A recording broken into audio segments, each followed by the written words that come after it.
मित्रों, मैं दीप नारायण लाल बरेपा चैनल से आज आपके सामने कुछ प्रमुख बातों को लेकर उपस्थित हूँ। प्रमुख बात की शुरुआत मैं यहाँ से करता हूँ कि भारत की कोरोना महामारी को देखते हुए और फिर भारत सरकार का विदेशी मदद की चाहत को भी देखते हुए विदेशों ने अच्छी खासी मदद की। आपको मैं बता दूं कि दिल्ली एयरपोर्ट पे 24 अप्रैल को पहला जहाज 40 टन मेडिकल इक्विपमेंट लेकर पहुंच गया। फिर उसके बाद दुनिया के लगभग 60-70 देशों का भी हवाई जहाज भारत के दिल्ली एयरपोर्ट पे आए, जिसमें अपार मेडिकल से जुड़ा हुआ बीमार लोगों को जीवित करने के तमाम साधन मौजूद हैं। लोग गैस के लिए इधर उधर भटक रहे हैं ऑक्सीजन की कमी के वजह से, लोग दवा के लिए इधर उधर भटक रहे हैं, लोग वेंटिलेटर के लिए इधर उधर भटक रहे हैं। इवन बताया गया कि डायलिसिस और भी जो ज़रूरतें हैं एक बीमार के लिए, जिस तरह की ज़रूरत है, वो सारा इक्विपमेंट, सारे सुविधाएं दिल्ली एयरपोर्ट पे आ गए। सारे के सारे दिल्ली एयरपोर्ट के हैंगर में भरे पड़े हैं। लेकिन उसका अभी तक जो रिपोर्ट है, उसका अभी तक के जो रिपोर्ट है वो भारत के विभिन्न, भारत का जो प्रत्येक स्टेट है, प्रत्येक स्टेट में जिला हैं, जिला के बाद अनुमंडल है, या जहाँ कहीं भी मेडिकल हॉस्पिटल है, वो इक्विपमेंट का बंटवारा नहीं हो सका। बड़ा विचित्र बात है साथी दोस्तों कि अगर कोई खाना परोस दे और हम अगर सही अर्थों में भूखे हैं और हम खा नहीं सके, इसका क्या मतलब है? ये तो करने की ज़रूरत है कि भाई जिसका जहाँ जहाँ से जो माल आया है, वो जिस मकसद से आया है, जिस काम के लिए आया है, वहाँ भेज दिया जाना चाहिए, वहाँ चला जाना चाहिए। पहली फ्लाइट आई, पट से उसको चला जाना चाहिए, फिर इंतज़ार करेंगे कि दूसरा कब आ रहा है, उसकी एक तैयारी करेंगे, चला जाना चाहिए। लेकिन ऐसा अभी तक जो रिपोर्ट है कि नहीं हो सका। इसके पीछे जो तर्क है, वो तर्क ये है कि भारत में किसी भी चीज़ का डिस्ट्रीब्यूशन सिस्टम है ही नहीं। हमारे देश के अंदर, हमारे मुल्क के अंदर सिर्फ पीडीएस, जन वितरण प्रणाली का जो सिस्टम है, वो लगभग दुरुस्त है। भारत के हर गांव, हर पंचायत तक जन वितरण प्रणाली की एक जो नेटवर्किंग होनी चाहिए, एक नेटवर्किंग सिस्टम जो है वो है। और एक दूसरा भी है, वो है बैंकिंग सिस्टम, जिसमें पोस्ट ऑफिस भी जुट गया है। ये भारत के गांव-गांव तक है। लेकिन एक आपातकाल सिचुएशन पैदा हो जाने के बाद पूरी भारत सरकार हाथ बांध कर बैठ गई। वो हैंगर में पड़े हुए तमाम सामान, तमाम इक्विपमेंट का होगा क्या? एक सवाल तो है। ये तो पूरे भारत में जो त्राहिमाम भारत हो रहा है, लाश का अंबार लगा हुआ है, उसके लिए तो ये साधन मिले। विदेश ने आपको मदद की, लेकिन ऐसा जिस वजह से वो किया गया, जिस काम के लिए वो सामान आए, वो सामान ऐसे ही गोडाउन में, ऐसे ही लापरवाही से ऐसे ही बर्बाद हो। तो ये हैंड्स की कमी। दूसरी बात ये आरोप लग रहे हैं कि कुछ भेदभाव भी किया जाने का डर है दुनिया के दूसरे देशों का, जिन लोगों ने सामान भेजा, कि कहीं ऐसा हो कि डिस्ट्रीब्यूशन का सिस्टम सबके, सबसे निचले तबके के लोगों तक जाना चाहिए। भारत के ही कुछ लोग चिंता जाहिर कर रहे हैं कि अगर ऐसा नहीं हुआ तो बहुत बड़ी दिक्कत होगी, बहुत बड़ी प्रॉब्लम होगी। मित्रों, होने का क्या है कि भाजपा शासित प्रदेशों में ये जाएगा और जो गैर भाजपा शासित प्रदेश हैं वहाँ नहीं मिलेगा। ये भी कुछ लोग कह रहे हैं। जो हो, लेकिन इस इक्विपमेंट को हर जगह, इस राहत सामग्री का हर जगह इक्वल डिस्ट्रीब्यूशन होनी चाहिए, मैं ये कह रहा हूँ। अभी एक व्हाट्सएप चैनल पे हमारे इसमें आया है, अमेरिका में राष्ट्रपति से सवाल पूछा गया, कहाँ जा रही भारत, कहाँ जा रही भारत को दी मदद। अमेरिका में राष्ट्रपति से सवाल, कहाँ जा रही भारत को दी मदद। ये पत्रकार पूछ रहे हैं बाइडेन के मुख्य प्रवक्ता से कि हमने जो भारत में सामान भेजा वो सही अर्थों में सही जगह जा रही है या और कहीं अन्य जा रही है, वो मदद कहाँ जा रही है। वो कहते हैं कि क्या अमेरिका ये चेक कर रहा है कि इस मदद का वितरण कैसे हो रहा है। ये हमारे 10 करोड़ डॉलर का सवाल है। अर्थात अमेरिका ने 10 करोड़ डॉलर का सामान भेजा है, ये सही अर्थों में कहाँ जा रहा है। बाद में सबसे नीचे में आपके स्क्रीन पे ये डाला गया है, आप देखेंगे, पढ़ें उसको बड़ा करके। लास्ट में एक टीवी चैनल के मुताबिक ये कहा गया कि विदेशी मदद मध्य प्रदेश, यूपी और तमिलनाडु में कर्नाटका के सिवा किसी अन्य गैर भाजपाई सरकार को नहीं मिली। तमिलनाडु नहीं, कर्नाटक, ये एक टीवी चैनल के माध्यम से कही गई। मित्रों, ये नहीं शर्मनाक बात है। बड़ी मजे से आपने कहा कि किसी भी कार्यालय में, किसी भी ऑफिस में 3 में 1 उपस्थित हो। अगर वहाँ 50 कर्मचारी काम कर रहे हों तो उसका तीसरा हिस्सा यानी 16 आदमी काम करें और बाकी 50 के बचे लोग काम नहीं करें। इसलिए कि एक भीड़ हो जाती है और उस भीड़ में लगातार काम करने से और काफ़ी भीड़ में काम करने से संक्रमण फैलेगा। इसलिए 16 आदमी, 50 में 16 आदमी और 100 में 33 आदमी, ये कहा गया।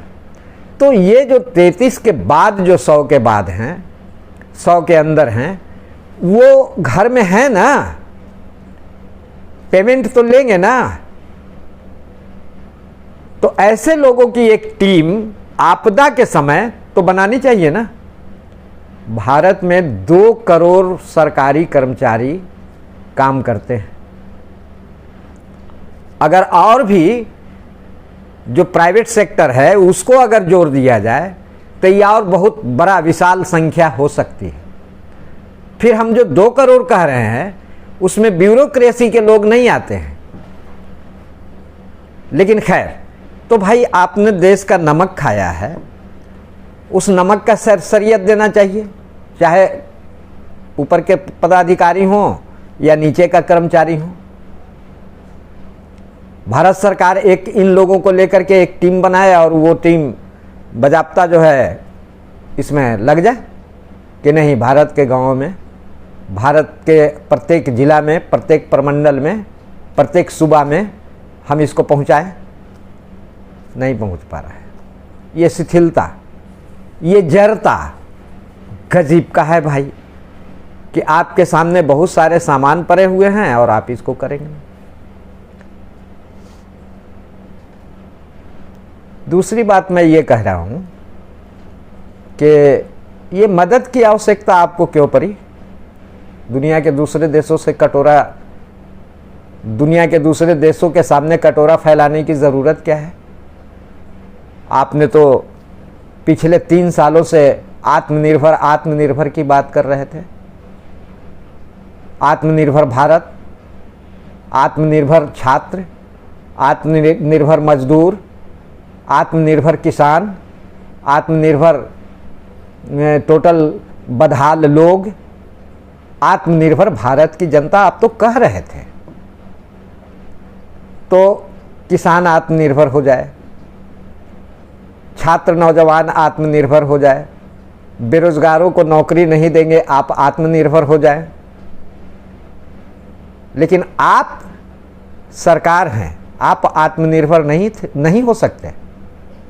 आपको भी तो आत्मनिर्भर होना चाहिए। ये जो कोरोना का महामारी शुरू हुआ है, ये तो मार्च के पहले सप्ताह में नजर आया। आपने उसके पहले क्या किया? आत्मनिर्भरता की बात करते हैं तो एक प्रश्न तो उठता है ना कि आपने उसके पहले क्या किया? आपने 6.6 करोड़ वैक्सीन दुनिया के दूसरे देशों में भूंजा के तरह बांटा। लगभग दुनिया के 90-95 देशों में बांटा है। ये आपका पूरा डाटा मैं अभी आपको अपने स्क्रीन पे नहीं दे सकता, लेकिन भारतीय मीडिया में काफ़ी चर्चित ये बात रही है, आपको भी मालूम है। 6.6 करोड़ बजाप्ता जो ये है वैक्सीन आपने दिया है। और आज मैं टेलीविज़न में बैठकर देख रहा था कि चूँकि आज से आपने कहा था कि वैक्सीन 18+ के लोगों को लगेगा, लोग लाइन लगाए हुए हैं, हजारों की तादाद में लोग हैं। और वैसे लोग हैं जिसने रजिस्ट्रेशन पहले से करा रखा था, चूँकि आपने 1 मई से कहा था। आज 10 मई को आप स्टार्ट कर रहे हैं। ये 10 दिन में आपके यहाँ वैक्सीन की उपलब्धता नहीं थी, लेकिन आज से आपने कहा तो ये शुरू हो गया। लोग जब लाइन में लगे हुए हैं तो पुलिस जो है भगा रही है। और आपने 6.6 करोड़ वैक्सीन विदेशों में भूंजा के तरह बांटा।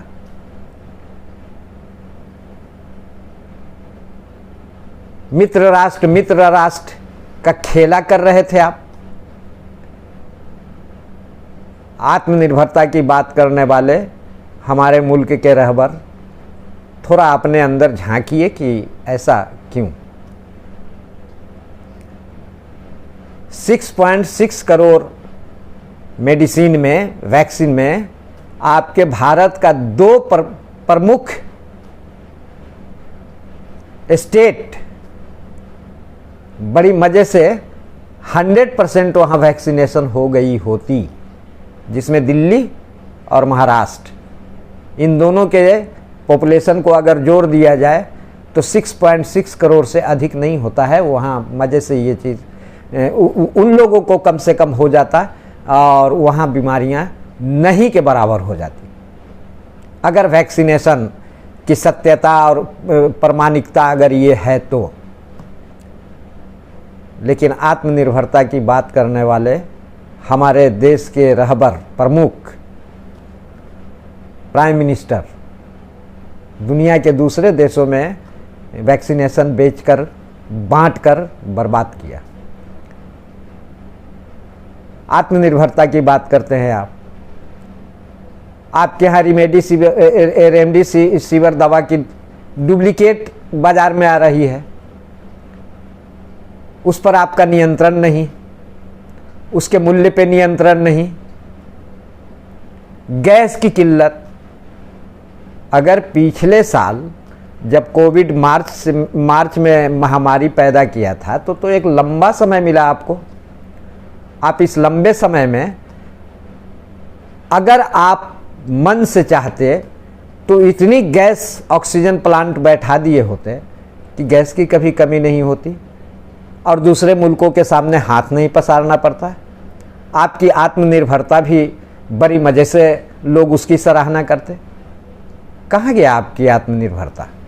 आपकी आत्मनिर्भरता इसमें फेल कर रही है और चूंकि आप फेल कर रहे हैं, आपके अंदर आत्मनिर्भरता का कहीं कोई जज्बा नहीं। जज्बा है, कोरोना फैलाने में आपने खूब जज्बाती हौसला का अफजाई किया है, खूब मन भर किया है। सोचिए जब पूरे मुल्क में कोरोना की तबाही मचना शुरू हुआ तो आप 5 स्टेट में चुनाव करवा रहे हैं और उसमें इलेक्शन कमीशन को एक कोर्ट, आपका मद्रास कोर्ट ने कह दिया कि इलेक्शन कमीशन इसकी भागीदार है। अरे भागीदार इलेक्शन कमीशन कैसे हो सकता है? अगर आप इन इलेक्शन कमीशन को थोड़ा सा तिरछी नज़र से ताक देते तो वो चुनाव कब का टल गया होता। लेकिन आपके तो दिमाग में था कि नहीं, चुनाव होना चाहिए और 5 स्टेट मुझे जीतना चाहिए और खूब चुनाव में कबड्डी खेल रहे थे आप। कहीं से भी आपके चेहरे पे जो आप भाषण दे रहे थे, महाराष्ट्र जल रहा था, वो दिल्ली जल रहा था, आपका गुजरात, ये सब पूरा बिहार और इवन आप जिन स्टेट में जाकर के चुनावी सभा कर रहे थे वो स्टेट हम बिहार के हैं। हम उस दिन देखा जब चुनाव के पहले का जो वहाँ के रिजल्ट के पहले का जो फिजा थी, जहाँ आप भाषण देने लगातार जा रहे थे और आपके चाटुकार लोग जा रहे थे, तो उसके पहले वहाँ 17,000, 18,000 माने 15,000 से लगातार ऊपर का ही प्रतिदिन का कोरोना पेशेंट, संक्रमित मरीज आ रहे थे। आपको नहीं समझ में आ रहा था। आपने कोरोना को बड़े पैमाने पे फैलाने का काम किया और आपका एक मद्रास हाई कोर्ट ने आपको बचा करके, देखिए क्या बात है, मद्रास हाई कोर्ट ने आपको बचा करके कह दिया कि ये तो इलेक्शन कमीशन का ये है, उसको तो हैंग अप कर देना चाहिए। अब देखिए, और उसमें प्रोबेबली लगाया, संभवतः उसको तो हैंग अप कर देना चाहिए, टांग देना चाहिए, फांसी दे देना चाहिए। अब बड़ी मजे से आपको उसने साइड कर लिया। तो ये एक बहुत बड़ा कारण है। हमारी सरकार, आप इसको ध्यान दीजिए। ध्यान क्या दीजिए, ये सत्य है, इसको आप मान लीजिए। दूसरा, अभी भी कुंभ चल रहा है, करोड़ों लोग वहां हैं और वो करोड़ों लोग क्या है, हिमाचल प्रदेश के लोग हैं, इसका उत्तराखंड का लोग है? नहीं, वो उत्तराखंड का लोग नहीं है। वहां पूरे भारत से लाखों लोग जा रहे हैं और पूरे भारत में आ रहे हैं। लाखों लोग जा रहे हैं और वो गुजरात से जा रहे हैं, कर्नाटका से जा रहे हैं, तमिलनाडु से जा रहे हैं, त्रिपुरा से जा रहे हैं, असम से जा रहे हैं, वेस्ट बंगाल से जा रहे हैं, बिहार से जा, मतलब पूरे भारत के स्टेट से वहाँ जा रहे हैं और वहाँ से लौट रहे हैं कोरोना की बीमारी लेकर के। इसको आप रोक नहीं सकते थे, इसको आप बंद नहीं कर सकते थे। आज एक शादी होती है तो मैरिज हॉल में जाकर के आपके पुलिस वाले डंडा चलाने लगते हैं। बाराती जा रही है तो गाड़ी पर कितने लोग हैं मास्क लगाए हुए हैं कि नहीं, ये पुलिस वाले उससे कहते हैं कि ड्राइवर तुम पहले अपना ये लाओ, ड्राइविंग लाइसेंस लाओ, फिर गाड़ी का कागज पत्र दो। सब कुछ सही है तो ये कहेंगे कि इसका जो ये होता है चोरी हो जाने पर रिकवरी तुम करोगे, उसको क्या बोलते हैं, इंश्योरेंस ला। मतलब कहीं से न कहीं से कुछ ऐसा चीज पकड़ लिए कि बस पैसा लेना है। इस तरह की खबर लगातार आ रही। लेकिन आपका हमें एक बात आप पे हमें बताइए, जो भारत का हम अब देखिए, वो आप सरकार हैं, हमें आपसे कुछ नहीं करना कहना है, हम आम जनता से पूछते हैं जिसके लिए मैं वीडियो बनाता हूं। हम इस सरकार के विरोध में और इस सरकार के सपोर्ट में हमें कुछ नहीं करना है, हम बस एक तस्वीर दिखाने की कोशिश करते हैं आम जनता को, आम लोगों को, छात्र को, नौजवान को, मजदूर को, किसान को, कि मैं एक सवाल पूछता हूं कि अगर ये हालत देश का रहेगा, ऐसी परिस्थिति रहेगी, तो हम कैसे उम्मीद कर सकते हैं कि आने वाला भारत और बेहतर होगा। बातें तो अच्छी अच्छी करते हैं आपकी सरकार, लेकिन उस सरकार के पास कोई काम ऐसा हुआ जो देखे आप कि सराहना के लायक? अभी तक तो हमको नहीं नज़र आया। आपको क्या नज़र आता है आप उसको देखिए। आत्मनिर्भरता की बात कर रहे हैं और दूसरे देश से मदद मांग रहे हैं कटोरा लेकर के। अरे भाई, आपको खड़ा होने में क्या दिक्कत है? आपके पास बड़े भूभाग हैं, आपके पास बड़ी जनसंख्या है, आपके पास बड़ी संपदा है, तो ये सब किस लिए है?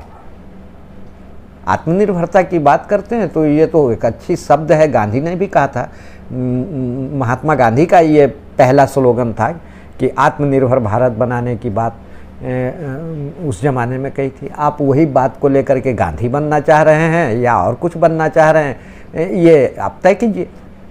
हम आम जनता से पूछना चाहते हैं कि आप गांधी मत बनिए, आप आत्मनिर्भरता की बात मत कीजिए, आपको कुछ करने की ज़रूरत है। आम जनता को कहता हूँ, खास करके छात्र, युवा, नौजवान को कहता हूँ कि जब तक इन चीज़ों को अगर आप नहीं देखेंगे तो ये भारत के रहबर, ये भारत के चलाने वाले लोग आपको बर्बाद करके रख देंगे। अभी इस जो वो विदेश से आए हुए सारे मरीजों से संबंधित जितनी भी वस्तुएं हैं, उसके डिस्ट्रीब्यूशन का काम अगर दूसरे मुल्क के लोगों के हाथ में होता तो कैसा हालत रहता? हम समझते हैं कि ये 24 अप्रैल से जो लाइन लगा और ये 15-16 दिन हो गया और उसका डिस्ट्रीब्यूशन नहीं हो पा रहा है, ऐसी स्थिति तो कम से कम दुनिया के दूसरे देशों की नहीं होती। या हमारे यहाँ जो सिस्टम है, फिर मैं उस सिस्टम की बात करता हूँ जो पूंजीवादी सिस्टम है। पूंजीवादी सिस्टम में इस किस्म की आपदा के समय कोई काम नहीं रह गया, बस सिर्फ समय को देखिए। अपने आप महामारी है तो टल जाएगा, 10 दिन में नहीं टलेगा, 20 दिन में टलेगा, 20 दिन में नहीं, महीना दिन में नहीं, साल भर में। लेकिन इस साल भर में कितने गुजर जाएंगे, कितने लोग तबाह हो जाएंगे, कितने लोग घर के बगैर हो जाएंगे, कपड़ा लत्ता गायब हो जाए, ये आप नहीं देखते। बस बैठ जाइए आंख मूंद करके। पिछले साल तो आप बहुत एक्टिव थे, आपकी सरकार, आपका प्राइम मिनिस्टर, हम आपसे बात कर रहे हैं चूंकि जनता की बात मैं कर रहा हूँ, बहुत एक्टिव थे। पिछले साल आपने देखा, मोमबत्ती जलाओ, टॉर्च जलाओ, थाली बजाओ, ताली बजाओ। अब इस बार तो कम से कम छाती पीटो की नौबत आ गई, लेकिन चुप हैं, नहीं बोलेंगे, कुछ नहीं बोलेंगे। राज्यों में भेदभाव, केजरीवाल अंततः लड़ते लड़ते उसने अपने राज्य का, अपने दिल्ली के लिए बहुत सारे चीज़ों का, जो खुद कह रहे हैं कि हमारे यहाँ अब किसी चीज़ की कमी नहीं है, लेकिन हम बिहार के हैं, हमारे यहाँ तो सब कुछ कम है।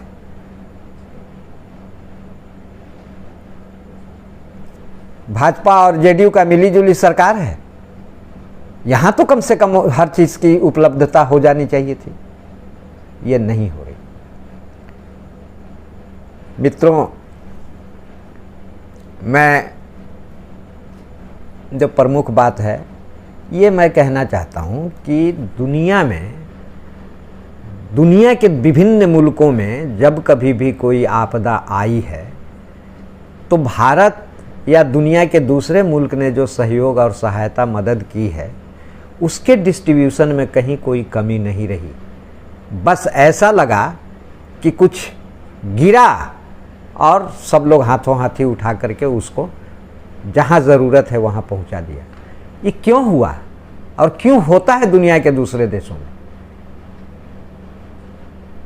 वहाँ स्वयं सेवक है, भूखे रह करके, नंगे रह करके, पैदल चल करके, पाँव में ब्याव फट जाए, लेकिन वो सही मायने में राष्ट्र के काम में आगे आते हैं। ज़रूरत सिर्फ है कि रजिस्ट्रेशन कर लो उन लोगों का और वो एरिया जहाँ का है वहाँ का वो मैनेजमेंट करेगा और ईमानदारी से करता है। हम समाजवाद की बात करते हैं।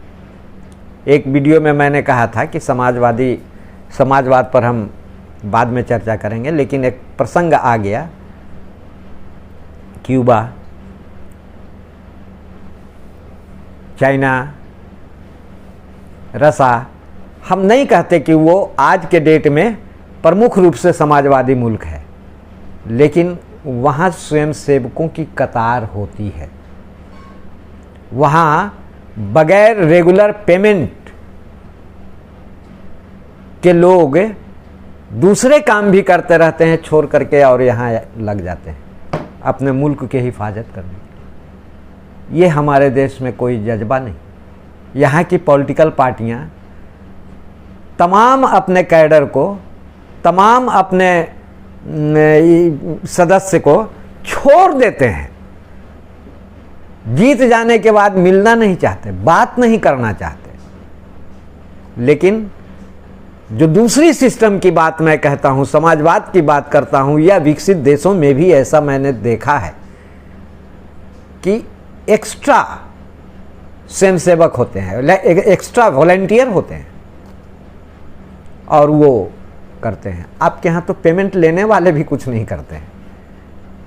तो ये आपका मुल्क है, ये आपका देश है, यहाँ का ये सिस्टम है और इस सिस्टम को कितना दिन तक आप झेलिएगा ये हम छात्रों पे छोड़ते हैं, उसके अभिभावक पर भी छोड़ते हैं, बेरोज़गारों पे छोड़ते हैं। कितना दिन तक कंगाल रहेंगे आप? कितना दिन तक मजदूर रहेंगे आप? अरे कभी तो आपके दिल दिमाग में एक बात आनी चाहिए कि जो युग युगांतर से, वर्षों वर्ष से जो यातना आपके पूर्वज झेलते आए हैं वो भी आप अभी तक झेलते रहेंगे। तो इससे क्या समझा जाए? आज़ादी की लड़ाई के बाद कोई सुबुगाहट नहीं, कहीं कुछ नज़र नहीं आ रहा। कुछ नज़र आ रहा है तो ये हुकूमत कुचल दे रही है। तो आपको तो मजबूत बन करके फिर से उभरना होगा, फिर से खड़ा होना होगा और इस सिस्टम के विरुद्ध एक झटका तो देना होगा। जहां आपकी सत्ता है, आपकी व्यवस्था है, उस व्यवस्था की तरफ तो जाना होगा। मित्रों, साथियों, इन्हीं बातों के साथ मैं अपना वक्तव्य समाप्त करता हूं। नमस्कार।